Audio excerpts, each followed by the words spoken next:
እግዚአብሔር ይስዋል። አታብራም ኤርሚ ምንድን ነው? እኔ ምንም አላረግም። ራሱ ነው የወደቀው። ራሱ ነው የወደቀው። እኔ ምንም ያደረኩት ነገር የለም። አታብርሽ። ኧረ ስልክ የት ነው? እኔ አይደለሁም። ራሱ ነው የወደቀው። እኔ እኮ እንደዚህ እንድትሆኑ አይደለም እኮ ኤርሚ። በራሱ ነው እኮ እንደ ውጣ እያለኝ እየከፈተረኝ ነበር። ኧረ ታዩን ነገር አትጨቃጨቅ በእናትህ። አሁንም ወይ የሆነ ነገር ፍጠር ቢኒ። አንተ ሰማኝ እኔ እንደዚህ እንድትሆን ፈልጌ አይደለም። ሰማኝ ወይኔ ጉዴ። ኧረ ቢኒ የሆነ ነገር ፍጠር በእናትህ። ሰማኝ እኔ እንደዛ እንድትሆን ፈልጌ አይደለም። ሰማኝ አይነሳም አብርሽ። እኔ ምንም እንድትሆን አይደለም። ሰማኝ ውሃ አምጣልህ። ውሃ ካለ ቢኒ የሆነ ነገር እሺ። ውሃ ካለ አታብራም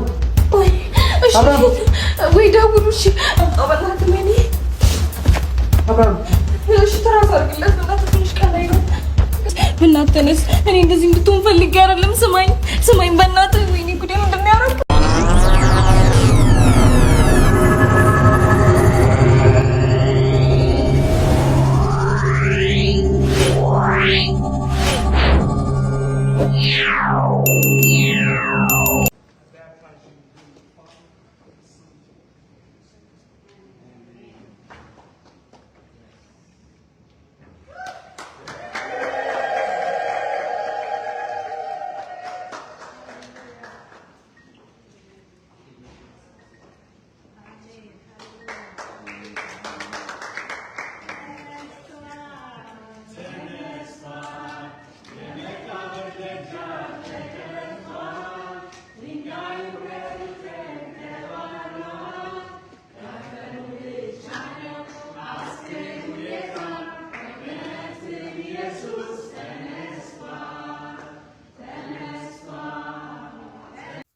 ዮኒ ማኛ ተጠመቀ።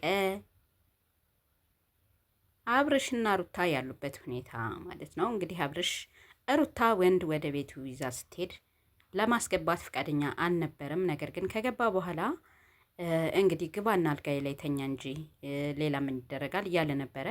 ነገር ግን አብርሽ በመጨረሻ ሰዓት ራሱን ስተወድቋል ማለት ነው። ሰላም ጤና ይስጥልኝ ውድና የተከበራችሁ የሰው ዘር በሙላው ዓለም የምትገኙ ውድ ኢትዮጵያውያን እንዲሁም የኤርትራውያን እህት ወንድሞቼ ሰላምታዬ ድረስ በያላችሁበት ብያለሁኝ።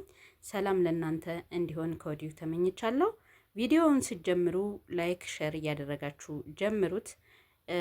ለምታበረታቱኝና ከጎኔ አብራችሁ ላላችሁ እህት ወንድሞቼ እውነት ምስጋናዬ ከፍ ያለ ነው። ከልብ አመሰግናለሁ። ዛሬ ደግሞ እንግዲህ በአዲስ ቪዲዮ መጥቻለሁ ማለት ነው። ያው እንግዲህ ነገሮች ተስተካክለውልኝ በራሴ ስራ እስከምመጣ ድረስ አንዳንድ ነገሮች ነው ይዤ የምመጣው። በዚህም ቅር እንዳይላችሁ ከወዲሁ ይቅርታ ጠይቃለሁ ማለት ነው።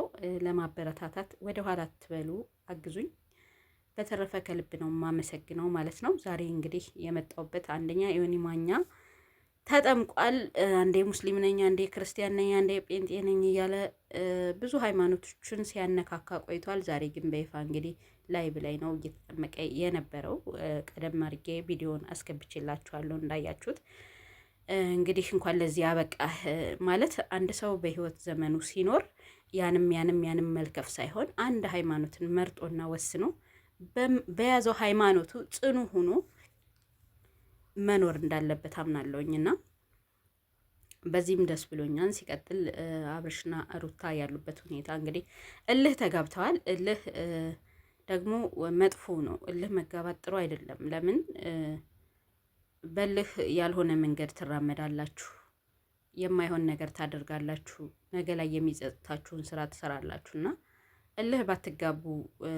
ለነገሩ እርግጥ እናንተ ድራማ እየሰራችሁ ነው። እኛ ነን አምነን መቀበል ያቃተን እንጂ እኛ ነን አምነን መቀበል ያቃተን። እናንተ እንጀራችሁን ነው እያበሰላችሁ ያላችሁት። ነገር ግን በዚህ ልክ ደግሞ ባይሆን የተሻለ ነው። ብዙ ለኦዲየንስ ክብር ቢኖራችሁ ማለት ነው። ምክንያቱም አሁን ብዙ ሰዎች የእውነት እየመሰላቸው የሚደነግጡ፣ የሚጨነቁ፣ የሚያስቡ አሉና ብዙ ባታከሩት ጥሩ ነው ባይነኝ። እሷም እንግዲህ ነፍሰ ጡር ነኝ ብላ በነፍሰ ጡር ሰዓት እንደዚህ አሁን እሱ ወድቆ ማየቷ እንደዛ መሆኑ እንደው ድራማ ካልሆነ በጣም ከባድ ነገር ነው።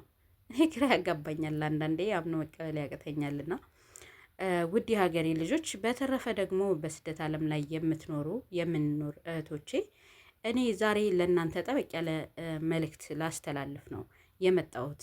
እንደው የገባሁበትን ርዕስ ነካ አላድርገው ብዬ ነው እንጂ ምን አለ መሰላችሁ፣ አሁን ሶሻል ሚዲያ ላይ ብዙ ዩቱበር በዝቷል። እኛ ራሱ አሁን አረብ ሀገር ያለን ልጆች ነገን ተስፋ በማድረግ ዩቱብ ያልጀመረ የአረብ ሀገር ሴት የለም። በፊት ያው አላወቅንበትም፣ አሁን ላይ ነው ሁሉም እየነቃ ያለውና ዩቱበር ስለበዛ ተተራምሷል ዩቱብ ማለት ነው።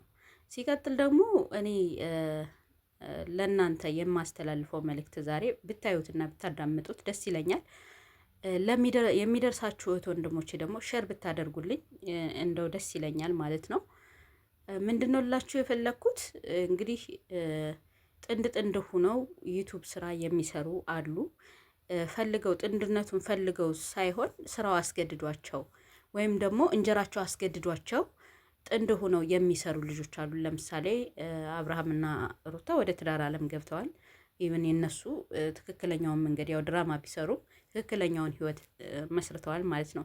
ሰሎቹ ግን አሁን ሀይሚና ብሩኬ ለምን ተለያዩ? እነሱ እኮ ድራማ እየሰሩ ነው፣ እንጀራቸውን እያበሰሉ ነው። ለምን ተለያዩ ተብሎ እንግዲህ ከኦዲየንስ አድናቂዎቻቸው እርስ በርስ እየተጣሉ ነው ያሉት። ግን ለምን ይሄ ይሆናል? ኧረ እባካችሁ ስራችሁን አርፋችሁ ስሩ፣ ስራችንን እንስራ። ሁላችንም ስንወጣ ከሀገራችን አላማ አለን፣ የራሳችን የሆነ ህይወት አለን። ማንኛውም ሰው እኮ የራሱ የግል ህይወት አለው። ዩቱበሮችም ለራሳቸው እንግዲህ ስራቸውን ለመስራት እንጀራቸውን ለማብሰል የራሳቸውን ህይወት ለመኖር ነው ይሄ ሁሉ ድራማ፣ ይሄ ሁሉ ግርግር። ይሄ ካልሆነ ተመልካች አይስብም ማለት ነው። እነሱ እያደረጉ ያሉት ምንድነው? ተመልካችን ለመሳብ ነው። ተመልካችን ለመሳብ ደግሞ ግዴታ ድራማ ነክ ነገር መኖር አለበት ነው እንጂ የእውነት ሀይሚና ብሩኬ ተጣልተው አይደለም፣ አልተጣሉም። እነሱ ቢጣሉ አክርረው ቢጣሉ እየደጋገሙ ዙሩን እያከረሩ አይገናኙም። እና ድራማ ነው፣ እመኑኝ ድራማ ነው። ምክንያቱም እንዲህ ካልሆነ አሁን ላይ ተመልካች ስለቀዘቀዘ ብዙም ዶላር ጨምሯል። ነገር ግን ተመልካችን ብዙ ስላልሆነ የተመልካች ቀልብ ለመሳብ ነው። ግን እናንተ አሁን ቲክቶክ ላይ የብሩኬ አድናቂዎች የሃይሚን ቤተሰብ ዘግዝቃችሁ ሙተዋል ብላችሁ የምትፖስቱ አላችሁ። የሃይሚ አድናቂዎች ደግሞ የብሩኬን ቤተሰብ የምትዘቀዝቁ። ኧረ በህግ አምላክ ኧረ ተው፣ ፈጣሪን ፍሩ። የምር ፈጣሪያችሁን ፍሩ። ነገ በእኔ ቤተሰብ ላይ ምን ይደርሳል? ቤተሰቦች እንዲህ ቢሆኑስ? ወይም ደግሞ እኔ ፎቶ የተዘግዝቆ ባየውስ ብላችሁ ብታስቡ አሁን እንዴት በእናት ልጅ ባጠፋ እንዴ ልጅ ባልዋለበት እናት ላም ባልዋለበት ኩበለቀማ የሚባል ነገር አለ። ልጆች እነሱ ስራቸውን እየሰሩ ባሉበት ግን እናት አባት ምን አጥፍተው ነው እንደዚህ የሚዘቀዘቁ? ፎቶቸው ተዘግዝቆ የለቅሶ ሙሽን ተደርጎ የሚለቀቅበት ምክንያት ምንድን ነው? እኔ ያልገባኝ ነገር። እባካችሁ እህቶቼ ይሄ መልእክት ከደረሳችሁ እንደዚህ አይነት ድርጊት የምታደርጉ እህቶቼ ከድርጊታችሁ ብትቆጠቡ የተሻለ ነው። ምክንያቱም ከፈጣሪ ጋር ለምን ትጣላላችሁ? እነሱ ነገ ዙሮ ይገናኛሉ።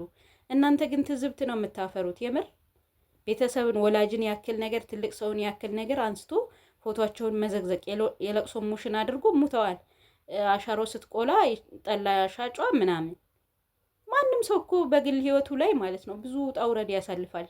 አንድ ሰው ሶሻል ሚዲያ ላይ መጥቶ የግል ህይወቱን የሚናገረው ወይም ደግሞ ስለ ግል ህይወቱ የሚያወራው ከኔ ህይወት የሆነ ሰው ተምሮ ቢያልፍ ወይም ደግሞ ዛሬ ሌላ ቀን እንደሆነ ነገ ሌላ ቀን እንደሆነ ከዛሬ ነገ የተሻለ ቀን እንደሆነ ለማስተማር ነው እንጂ እንድሰድቡት ወይም ደግሞ እንድዘቀዝቁት እንድታዋርዱት አይደለም። ኧረ ተው ጎበዝ፣ እንደው ተው። እግዚአብሔር የማይወደው ስራ ለምን እንሰራለን? አልጋዬ ላይ ናተኛ አይተኛ ችግር የለውም። ኧረ ችግር የለውም። ይኸውልህ በነገር ላይ አንተ ያደረግከውን ነገር መድገም የምፈልግ አይነት ሰው አይደለሁም። በስህተት ሌላ ነገር መፍጠር እንዳትሞክር። እኔ ሲጀመር እዚህ መቆየት አልፈልግም። ዶክመንቱን ይዤው መጣሁ። ልከተልሽ እንዴ? ኧረ ችግር የለውም። ለደህንነት ሲባል ውስጥ ልገባ አይ ያው ደህንነት እንዲሰማት ያህል ነው እንዴ? ስለምን ደህንነት ነው? ቤቱ እኮ ምንም የለም እኮ ቤቱ። እኔ ነኝ ያለሁት አይደለ? አዎ ችግር የለውም። ስለምን ደህንነት ነው የምታወራው? እኔ እያለሁኝ በቃ ችግር የለውም። ካለች እሷ እኔ እቀበላታለሁ። ችግር የለውም። እዚህ እጠብቅሻለሁ። ስለምን ደህንነት ነው የምታወራው? ምን አደረግሻለሁ? አይታወቅም። ምን አደረግሻለሁ? ምን አውቃለሁ እኔ እንጃ